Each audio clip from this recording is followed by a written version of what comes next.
নমস্কার। আজকে আপনাদের সামনে আমরা কিছু তথ্য তুলে ধরব মংপু সম্পর্কে। আপনারা এনজেপি থেকে কি করে 10 নম্বর জাতীয় সড়ক ধরে মংপু যাবেন সেটা গুগল আপনাকে দেখায়। 10 নম্বর জাতীয় সড়ক ধরে এনজেপি থেকে মংপুর দূরত্ব 58 কিলোমিটার। যে করোনেশন ব্রিজকে আমরা দেখি, সেই করোনেশন ব্রিজ 1937 সালে বাংলার তদানীন্তন গভর্নর জন অ্যান্ডারসন রাজা পঞ্চম জর্জের রাজ্য অভিষেকের উদ্দেশ্যে তার ভিত্তিপ্রস্তর স্থাপন করেন। 1941 সালে এই ব্রিজটি তৈরির কাজ সম্পূর্ণ হয়। করোনেশন ব্রিজ এলেই আমরা পাশে পাই তিস্তা নদীকে। তার একটু পরেই কালীঝোড়া পেরিয়ে রামবি থেকে 10 নম্বর জাতীয় সড়ক ছেড়ে বাঁদিকের পথটি ধরলে আপনি পৌঁছে যেতে পারেন সোজা মংপু। রামবি থেকে মংপুর দূরত্ব মাত্র 9 কিলোমিটার। সমুদ্রপৃষ্ঠ থেকে মংপুর উচ্চতা 3500 থেকে 4000 ফিটের মধ্যে। এবার আপনাদের বলবো রবীন্দ্রনাথ এবং মংপুর সম্বন্ধে কিছু তথ্য।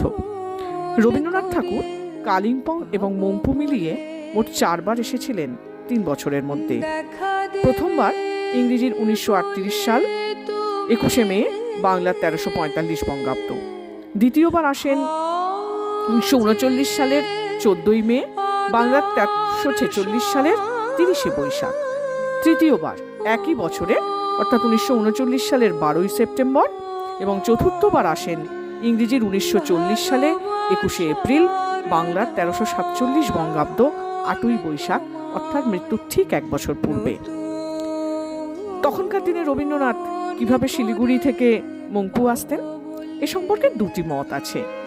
প্রথম মতটি, শিলিগুড়ি থেকে 40 কিলোমিটার সড়ক পথে এসে রামবি থেকে ওই বাকি 9 কিলোমিটার কবি কিন্তু যেতেন পালকি চড়ে। আর আরেকটি মত, তারা জানায় ট্রেনে করে কবি তিস্তা বাজারের একটু আগে গেইল খোলা অব্দি আসতেন, তারপর ওখান থেকে পালকি করে পৌঁছে যেতেন সোজা মংপু। যে মংপুতে আমরা রবীন্দ্র ভবনের কথা জানি, সেখানে থাকা নিয়েও কিছু মতবাদ আছে। প্রথমবার কবি 1938 সালের মে মাসে কালিম্পংয়ে এসে ওঠেন গৌরীপুর হাউসে। তখন তার স্নেহকন্যা মৈত্রেয়ী দেবী মংপুতে তার স্বামীর সঙ্গে থাকতেন।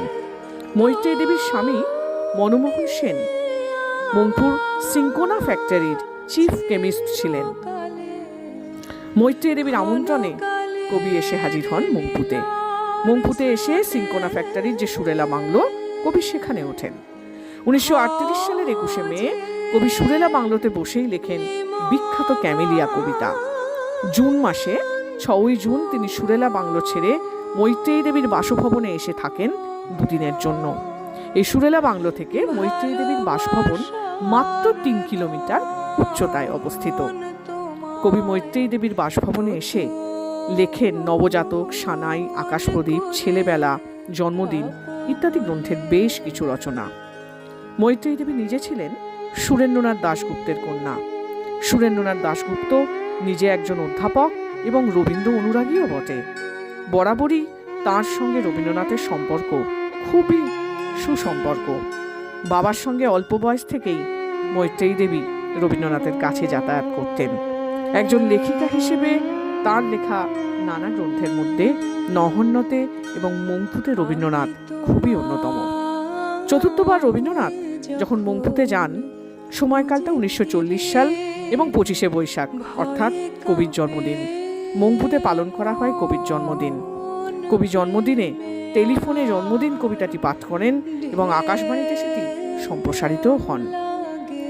দ্বিতীয়বার কবি যখন মংপুতে আসেন 1939 সালে, পুরী থেকে কবি সোজা এসে উপস্থিত হয়েছিলেন এখানে।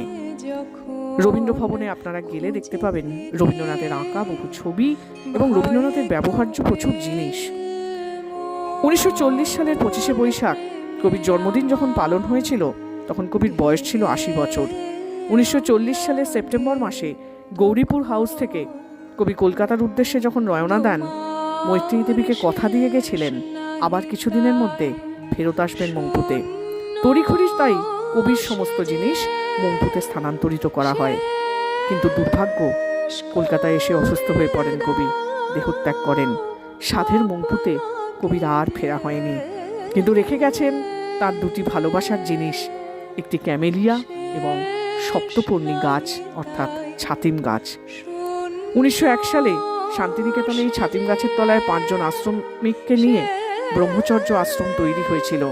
কবির সেই ছাতিম গাছের স্মৃতি রয়ে গেছে মংপুতেও।